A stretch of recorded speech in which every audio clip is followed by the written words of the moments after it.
সুপ্রিয় দর্শক, আসসালামু আলাইকুম। প্রথমেই জানিয়ে দিচ্ছি সংবাদ শিরোনাম। প্রাথমিকের 14,000 শিক্ষকের যোগদানের সম্ভাব্য সময় জানালো মন্ত্রণালয়। এদিকে নাসিরউদ্দিন পাটোয়ারির পোস্ট, যদি কখনো মারা যাই আমাদের খুনির বিচার যেন হয়। অপরদিকে প্রধানমন্ত্রীকে লেখা ছোট্ট আবিরা মাহমুদের চিঠিতে ভাগ্য বদলাচ্ছে 15 লাখ মানুষের। এবং সবশেষে থাকছে হাসিনার ফেরা, আওয়ামী লীগের ফানে পা দিবে না বিএনপি। শুনছিলেন সংবাদ শিরোনাম, এখন বিস্তারিত। তার আগে ছোট্ট একটি আবেদন, সত্য সংবাদ ছড়িয়ে দিতে আপনাদের একটি সাবস্ক্রাইব আমাদের জন্য অনেক বড় সমর্থন। লাইক ও কমেন্ট করে জানান আপনাদের মতামত। চলুন বিস্তারিত দেখা যাক। সরকারি প্রাথমিক বিদ্যালয় নিয়োগ পাওয়া 14,000-এর বেশি শিক্ষকের যোগদান আগামী অক্টোবর মাসে হতে পারে। আসন্ন ঈদুল আজহার পর সহকারী শিক্ষকদের মূল্যায়নের মডিউল চূড়ান্ত হওয়ার পর এই সংক্রান্ত রোডম্যাপ তৈরি করা হতে পারে। প্রাথমিক ও গণশিক্ষা মন্ত্রণালয় এবং প্রাথমিক শিক্ষা অধিদপ্তর সূত্রে জানা গেছে, প্রায় 14,500 শিক্ষককে পিটিআই এর মাধ্যমে প্রশিক্ষণ দেওয়া হবে। এরপর মূল্যায়নে উত্তীর্ণ হওয়া প্রার্থীদের যোগদান করানো হবে। জুন মাসের মধ্যে প্রশিক্ষণ মডিউল চূড়ান্ত করার পরিকল্পনা করা হয়েছে। এরপর জুলাই থেকে শিক্ষকদের প্রশিক্ষণ শুরু হতে পারে। সূত্রের তথ্য বলছে, প্রশিক্ষণটি 2 থেকে 3 মাস ব্যাপী হওয়ার সম্ভাবনা রয়েছে। 2 মাসের প্রশিক্ষণ হলে শিক্ষকদের যোগদান হতে পারে আগামী সেপ্টেম্বর মাসে, আর প্রশিক্ষণটি 3 মাস ব্যাপী হলে যোগদান 1 মাস পিছিয়ে অক্টোবরে হতে পারে। মূল্যায়নের ফলাফলে উত্তীর্ণ হতে না পারলে শিক্ষকদের যোগদান করানো হবে না বলে জানিয়েছে সূত্রটি। এই বিষয়ে বক্তব্য জানতে প্রাথমিক ও গণশিক্ষা মন্ত্রণালয় এবং প্রাথমিক শিক্ষা অধিদপ্তরের একাধিক কর্মকর্তাদের সাথে কথা বলার চেষ্টা করেছে দ্য ডেইলি ক্যাম্পাস, তবে তারা কেউ নাম প্রকাশ করে কথা বলতে রাজি হননি। নাম অপ্রকাশিত রাখার শর্তে এক কর্মকর্তা বলেন, মডিউল চূড়ান্ত করে প্রশিক্ষণের তারিখ না ঘোষণা করা পর্যন্ত কোনো কিছুই নিশ্চিত না, তবে আশা করছি আগামী অক্টোবর মাসের মধ্যে শিক্ষকদের যোগদানের প্রক্রিয়া সম্পন্ন করা সম্ভব হবে। প্রশিক্ষণ মডিউলের বিষয়ে জানতে জাতীয় প্রাথমিক শিক্ষা একাডেমির নেপ মহাপরিচালক ফরিদ আহমদ দ্য ডেইলি ক্যাম্পাসকে বলেন, নতুন শিক্ষকদের প্রশিক্ষণ মডিউল পুরোপুরি প্রস্তুত। ঈদুল আজহার ছুটি শেষে মন্ত্রণালয় সভা ডাকলে আমরা মডিউল জমা দেব, এরপর তারা এটি চূড়ান্ত করবেন। গত 9 জানুয়ারি দেশের 61 জেলায় পার্বত্য 3 জেলা ছাড়া একযোগে সহকারী শিক্ষক নিয়োগের লিখিত পরীক্ষা এমসিকিউ টাইপ অনুষ্ঠিত হয়। লিখিত পরীক্ষায় উত্তীর্ণ 6,965 জন প্রার্থীকে মৌখিক পরীক্ষার জন্য নির্বাচিত করা হয়। গত 8 ফেব্রুয়ারি সরকারি প্রাথমিক বিদ্যালয় সহকারী শিক্ষক পদে নিয়োগের চূড়ান্ত ফল প্রকাশ করা হয়। এতে 14,384 জন প্রার্থীকে নিয়োগের জন্য প্রাথমিকভাবে নির্বাচিত করা হয়। তাতে জেলাভিত্তিক উত্তীর্ণ প্রার্থীদের তালিকাও প্রকাশ করা হয়। লিখিত ও মৌখিক পরীক্ষায় উত্তীর্ণ হয়ে সব প্রক্রিয়া শেষ করলেও সরকারি প্রাথমিক বিদ্যালয়ের সহকারী শিক্ষক নিয়োগে চূড়ান্ত সুপারিশপ্রাপ্ত শিক্ষকরা এখনও যোগদান করতে পারেননি। এমন পরিস্থিতিতে চরম অনিশ্চয়তায় পড়েছেন 14,384 জন সুপারিশপ্রাপ্ত শিক্ষক। এ নিয়ে গত এপ্রিলের শেষ দিকে রাজধানীতে আন্দোলনে নামেন তারা। এরপর তাদের প্রশিক্ষণ শেষে নিয়োগ দেওয়া হবে বলে জানান শিক্ষা এবং প্রাথমিক ও গণশিক্ষামন্ত্রী ডক্টর আহনান হোসেন মিলন। এদিকে নাসিরউদ্দিন পাটোয়ারির পোস্ট, যদি কখনো মারা যায় আমাদের খুনের বিচার যেন হয়।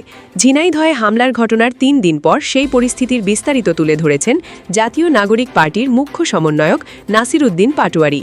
তিনি দাবি করেন, জুমার নামাজ শেষে মসজিদ প্রাঙ্গণ থেকে বের হওয়ার পর তার উপর পরিকল্পিত হামলা করা হয়। এ সময় তার লক্ষ্যে ডিম নিক্ষেপ, ঘুষি, ধাক্কা, ইট পাটকেল ও হকি স্টিক দিয়ে হামলা করা হয় বলেও অভিযোগ করেন এনসিপির মুখ্য সমন্বয়ক। তিনি আরও বলেন, আমরা যদি কখনো মারা যাই আমাদের খুনের বিচারটা যেন করা হয়, এইটুকুই অনুরোধ।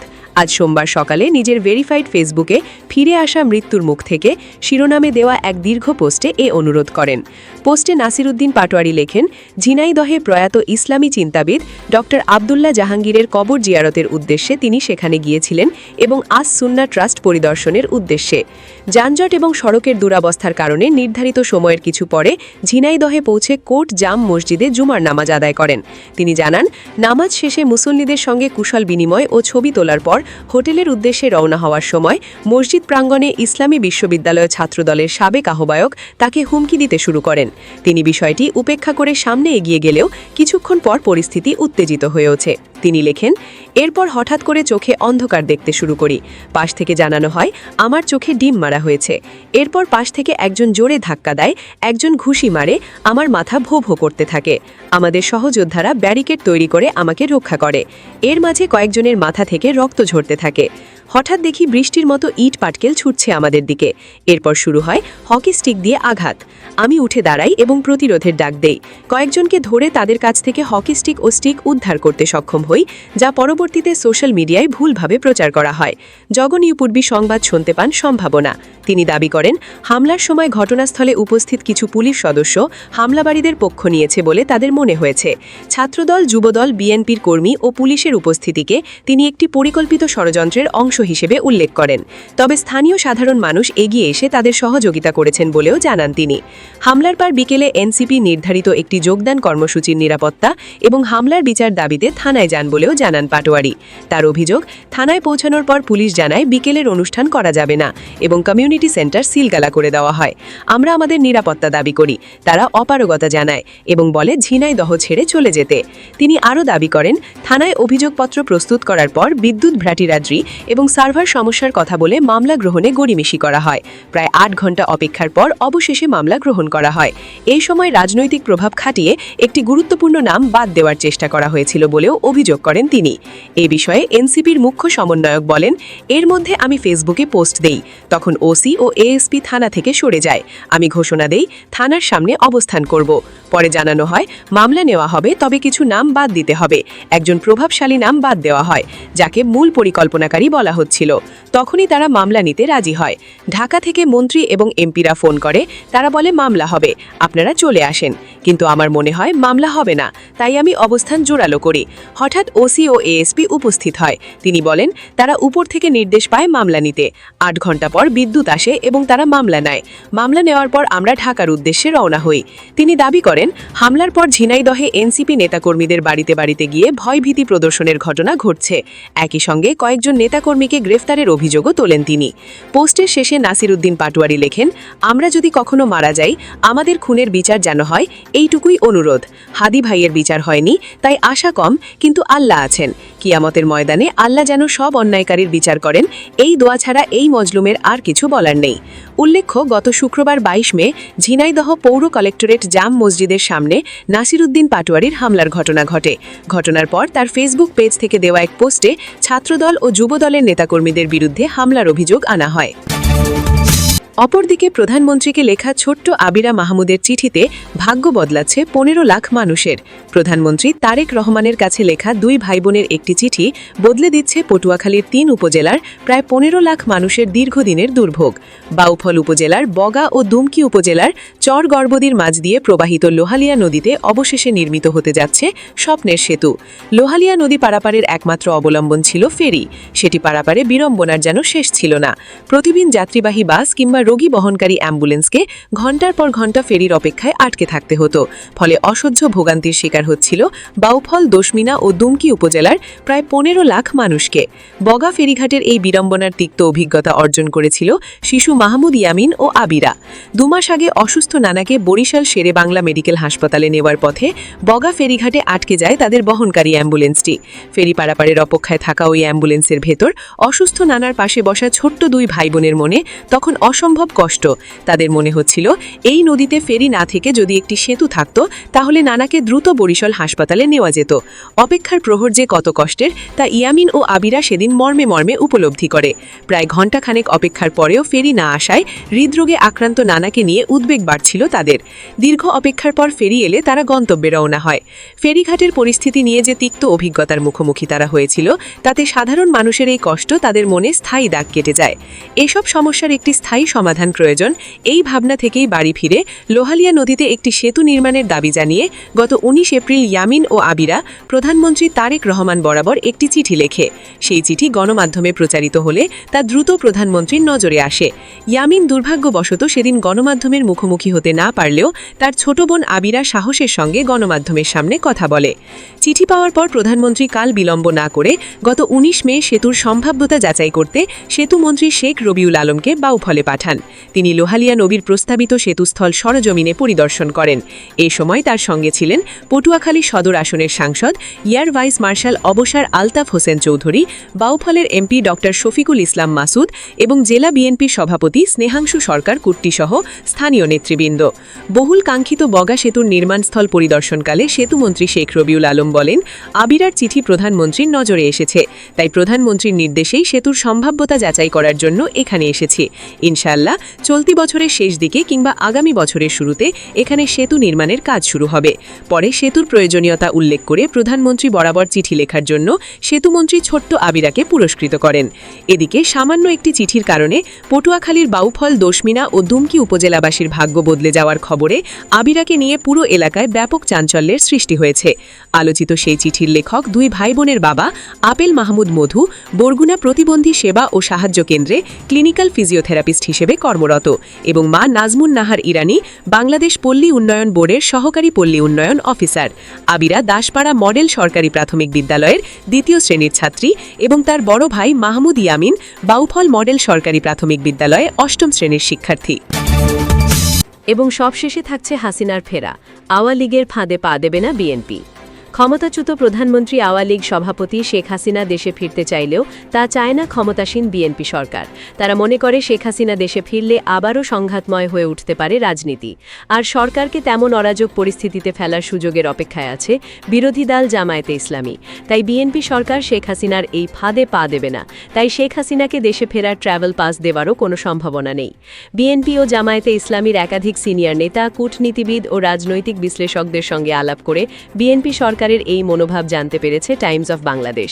গত সপ্তাহে টাইমস অফ বাংলাদেশের কাছে আওয়ামী লীগের কয়েকজন নেতা জানান, শেখ হাসিনা তাদের কাছে আগস্টের মধ্যে দেশে ফেরার কথা জানিয়েছেন।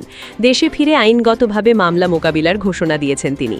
দেশে ফেরার জন্য শীঘ্রই দিল্লিতে অবস্থিত বাংলাদেশ হাইকমিশন থেকে ট্রাভেল পাস নেবেন বলেও জানিয়েছেন শেখ হাসিনা। বর্তমানে আন্তর্জাতিক অপরাধ ট্রাইব্যুনালের দেওয়া ফাঁসির রায় মাথায় নিয়ে ভারতে অবস্থান করছেন শেখ হাসিনা। আইন অনুযায়ী তাকে দেশে ফিরে এলে প্রথমে বিচারিক আদালতে আত্মসমর্পণ করে কারাগারে যেতে হবে। কারাগার থেকেই তাকে ফাঁসির রায়ের বিরুদ্ধে সুপ্রিম কোর্টে আপিল করতে হবে। আপিল করার সময় আগেই পেরিয়ে যাওয়ায় আপিল বিভাগ চাইলে শেখ হাসিনার আবেদন সরাসরি খারিজ করে দিতে পারে, আবার চাইলে আবেদন গ্রহণও করতে পারে। তবে শেখ হাসিনার দেশে ফেরাকে ফাঁদ হিসেবে দেখছে বিএনপি সরকার। কারণ শেখ হাসিনা দেশে পা দেওয়া মাত্র আওয়ামী লীগের নেতাকর্মীরা শতগুণ বেশি চাঙ্গা হয়ে উঠবে। বিএনপি মনে করে শেখ হাসিনা কারাবরণ করলে তার মুক্তির দাবিতে দলটির নেতাকর্মীরা রাজপথে নেমে আসবে। সুপ্রিম কোর্টে তার আপিল আবেদন খারিজ হয়ে গেলে আওয়ামী লীগ কর্মীরা আরও মারুমুখী হয়ে উঠতে পারে। তখন শান্তিতে সরকার পরিচালনার চেয়ে তখন রাজপথে আওয়ামী লীগকে মোকাবিলা করতেই ব্যস্ত সময় পার করতে হবে। এ প্রসঙ্গে বিএনপির একজন সিনিয়র নেতা ও প্রধানমন্ত্রীর একজন উপদেষ্টার নাম প্রকাশ না করার শর্তে টাইমসকে বলেন, শেখ হাসিনা ফিরে এলে রাজনৈতিক অস্থিরতা তৈরি হতে পারে। এছাড়া তাকে কারারুদ্ধ করার পর নানা রকম বিদেশি চাপও শুরু হতে পারে। তাই বিএনপি এমন উটকো ঝামেলা টেনে আনতে চায় না। অন্যদিকে শেখ হাসিনাকে কেন্দ্র করে জামায়াতে ইসলামী ও এর সহযোগী রাজনৈতিক দলগুলো অস্থিরতা তৈরি করতে পারে বলে সন্দেহ করে বিএনপি। দলের সিনিয়র নেতাদের মতে শেখ হাসিনা ফিরে এলে এসব দল মামলা দ্রুত উচ্চ আদালতে নিষ্পত্তি করে ফাঁসি কার্যকরের দাবিতে রাজপথ উত্তপ্ত করতে পারে। জামায়াতে ইসলামী এভাবেই সরকারকে বেকায়দায় ফেলার পরিকল্পনা করছে বলে সন্দেহ করে বিএনপি। শনিবার ময়মনসিংহে এক জনসভায় জামায়াত ও তাদের সহযোগীদের নিয়ে এমন ইঙ্গিত দিয়েছেন খোদ প্রধানমন্ত্রী তারেক রহমান। তিনি জামায়াতের নাম না নিয়ে বলেছেন, ওরা তলে তলে ক্ষমতাচ্যুতদের খাতির করছে। উদাহরণ হিসেবে এ সময় ১৯৮৬ ও ১৯৯৬ সালের কথাও টেনে এনেছেন প্রধানমন্ত্রী। প্রসঙ্গত ১৯৮৬ সালে বিএনপি নির্বাচন বর্জন করলেও আওয়ামী লীগের সঙ্গে নির্বাচনে গিয়েছিল জামায়াতে ইসলামী। আর ১৯৯৬ সালে বিএনপি সরকারের বিরুদ্ধে যুগপৎ আন্দোলন করেছে আওয়ামী লীগ, জামায়াত। তারেক রহমান বলেন, ২০২৪ সালে দেশ থেকে বিতাড়িতরা অরাজকতা সৃষ্টি করতে চাইছে, আর তলে তলে তাদের সঙ্গে খাতির শুরু করেছে আরেক দল। জামায়াত জোটের এনসিপিকে ইঙ্গিত করে প্রধানমন্ত্রী বলেছেন, এই দলের ছোট ছোট লেজও গজিয়েছে। বিএনপি চেয়ারম্যান প্রধানমন্ত্রী তারেক রহমান অনেকটা স্পষ্ট করেই ইঙ্গিত দেন, শেখ হাসিনা ফিরে আসার নামে অরাজকতা করতে চাইছে, আর এতে ইন্ধন দিচ্ছে জামায়াতে ইসলামী। শেখ হাসিনা প্রসঙ্গে জামায়াত ইসলামের সহকারী সেক্রেটারি জেনারেল ও দলটির মিডিয়া বিভাগের প্রধান এহসান হাসানুল মাহবুব জুবায়ের জানান তার দল আশা করে সরকার শেখ হাসিনাকে ফিরিয়ে আনতে বাধ্য করবে। টাইমসকে তিনি বলেন, আন্তর্জাতিক অপরাধ ট্রাইব্যুনালের দেওয়া ফাঁসির দণ্ড মাথায় নিয়ে শেখ হাসিনা দেশে এসে যদি সাজা ভোগ করতে চান আমরা তাকে স্বাগত জানাব, কারণ তিনি যে গণহত্যায় জড়িত সেটি মেনে নিয়ে দেশে আসুক, আমরা সেটি চাই। আর যদি তিনি আসতে না চান তাহলে সরকারের উচিত অবশ্যই তাকে দেশে ফিরিয়ে আনা। গত সপ্তাহে এক অনুষ্ঠানে সাংবাদিকদের প্রশ্নের জবাবে স্বরাষ্ট্রমন্ত্রী সালাহুদ্দিন আহমেদ জানিয়েছেন সরকার চায় শেখ হাসিনা দেশে ফিরে মামলা মোকাবেলা করুক। তবে রবিবার আরেক অনুষ্ঠানে দেশে ফেরার জন্য শেখ হাসিনাকে ট্রাভেল পাস দেওয়া হবে কিনা এমন প্রশ্নের জবাব এড়িয়ে গেছেন তিনি। বলেছেন বাংলাদেশ সরকার আশা করে আসামি প্রত্যর্পণ চুক্তির আওতায় ভারত শেখ হাসিনাকে ফেরত পাঠাবে। দুইজন সাবেক কূটনীতিবিদ টাইমসকে বলেন ভারত কখনো প্রত্যর্পণ চুক্তির আওতায় শেখ হাসিনাকে বাংলাদেশে পাঠাবে না। স্বরাষ্ট্রমন্ত্রী সেটা ভালো করে জানেন বলেই ট্রাভেল পাসের বদলে প্রত্যর্পণ চুক্তির প্রসঙ্গ টেনেছেন, কারণ সরকার শেখ হাসিনার ফিরে আসা চায় না। এ কারণে বাংলাদেশ হাইকমিশনও তাকে ট্রাভেল পাস দেবে না। শেখ হাসিনা ক্ষমতাচ্যুত হয়ে ভারতে চলে যাওয়ার পর তার বিশেষ কূটনৈতিক লাল পাসপোর্ট বাতিল হয়ে গেছে। নতুন করে তাকে সাধারণ পাসপোর্টও দেওয়া হয়নি, ফলে তিনি এখন পাসপোর্টবিহীন অবস্থায় ভারতে আছেন। আইন অনুযায়ী বিদেশে অবস্থানকারী বাংলাদেশি কোনো নাগরিকের কাছে কোনো কারণে পাসপোর্ট না থাকলে বা পাসপোর্টের মেয়াদ শেষ হয়ে গেলে সেই দেশে অবস্থিত বাংলাদেশ মিশন তাকে দেশে ফেরার জন্য ট্রাভেল পাস দেয়। সাবেক রাষ্ট্রদূত আব্দুল হাই বলেন ট্রাভেল পাসের আবেদনকারীর বাংলাদেশি নাগরিকত্ব নিশ্চিত হলে দূতাবাসের কনসুলেট শাখা সাধারণত ট্রাভেল পাস দিয়ে দেয়, কারণ প্রত্যেক নাগরিকেরই নিজ দেশে ফেরার অধিকার আছে। তবে অনেক সময় বাংলাদেশ মিশন ট্রাভেল পাসের আবেদন ঢাকায় স্বরাষ্ট্র মন্ত্রণালয়ের কাছে পাঠিয়ে দেয়। এক্ষেত্রে স্বরাষ্ট্র মন্ত্রণালয়ের অনুমোদন না পেলে আর ট্রাভেল পাস দেওয়া হয় না। এভাবেই সরকারের রাজনৈতিক ইচ্ছায় কোনো ব্যক্তির ট্রাভেল পাস আটকে যেতে পারে। রাজনৈতিক বিশ্লেষকরাও মনে করেন বিএনপি সরকার শেখ হাসিনাকে দেশে ফেরার সুযোগ দেবে না, কারণ এতে সরকারের সামনে অস্থিতিশীল রাজনৈতিক পরিস্থিতি সহ নানা রকম ঝুঁকি তৈরি হবে। বিশ্লেষকরা মনে করেন শেখ হাসিনা দেশে ফিরলে তিনি আন্তর্জাতিক অপরাধ ট্রাইব্যুনালের দেওয়া ফাঁসির রায়ের বিরুদ্ধে আপিলের আবেদন করবেন। এ সময় সরকারের জন্য তৈরি হবে এক বিব্রতকর পরিস্থিতি, কারণ সাধারণ আইন অনুসারে শেখ হাসিনার আপিল করার সময় পার হয়ে গেছে, কিন্তু হাইকোর্ট চাইলে তাকে সেই সুযোগ দিতে পারে। এ নিয়ে যদি সরকারের আপত্তিও না থাকে তবু বিষয়টি নিয়ে আদালত আঙ্গন উত্তপ্ত করতে পারে জামায়াতে ইসলামী। এছাড়া দেশে শেখ হাসিনার উপস্থিতিতে আওয়ামী লীগ রাজপথে নেমে এলে বিএনপি সরকার তা সামাল দিতে পারবে না বলে মনে করেন বিশ্লেষকরা। এক্ষেত্রে তারা 1995, 96 ও 2006 সালে আওয়ামী লীগের আন্দোলনের কথা বিএনপি মাথায় রেখেছে বলে মনে করেন। জাহাঙ্গীরনগর বিশ্ববিদ্যালয় সরকার ও রাজনীতি বিভাগের অবসরপ্রাপ্ত শিক্ষক আব্দুল লতিফ মাসুম টাইমসকে বলেন দেশের রাজনৈতিক ও সার্বিক অবস্থা বিবেচনায় শেখ হাসিনা বাংলাদেশে ফিরে আসার সম্ভাবনা নেই। সরকারেরও তাকে ফিরে আসার সুযোগ দেওয়া উচিত হবে না, কারণ তিনি দেশে ফিরলে অস্থিতিশীল পরিস্থিতি সৃষ্টি হতে পারে। এ ধরনের ঝুঁকি নেওয়া সরকারের ঠিক হবে না। অধ্যাপক মাসুমের ধারণা সরকার যাই বলুক না কেন তাকে দেশে আসার সুযোগ করে দেবে বলে মনে হয় না, কারণ তার প্রতি মানুষের যে ক্ষোভ রয়েছে সেই জায়গা থেকে তাকে নিরাপত্তা দেওয়াও হয়তো সম্ভব হবে না। বিশ্লেষকরা মনে করেন শেখ হাসিনা ফিরে এলে বাংলাদেশের অভ্যন্তরীণ রাজনীতিতে প্রভাব রাখে এমন বিদেশি শক্তিগুলোর তৎপরতা বেড়ে যাবে। আন্তর্জাতিক ডিপ্লোম্যাটিক তৎপরতা, বিচারিক প্রক্রিয়া এবং সম্ভাব্য রাজনৈতিক আন্দোলন সবকিছু মিলিয়ে একটি অস্থির রাজনৈতিক পরিবেশ সৃষ্টি হতে পারে। তারা আরও বলেন বিএনপি বিরোধীরা সবাই মিলে সরকারকে ব্যর্থ প্রমাণের জন্য গোপন ও প্রকাশ্য তৎপরতা শুরু করলে বিএনপি তা সামাল দিতে পারবে না। এসব হিসাব নিকাশ থেকেই শেখ হাসিনার দেশে ফেরা চায় না বিএনপি।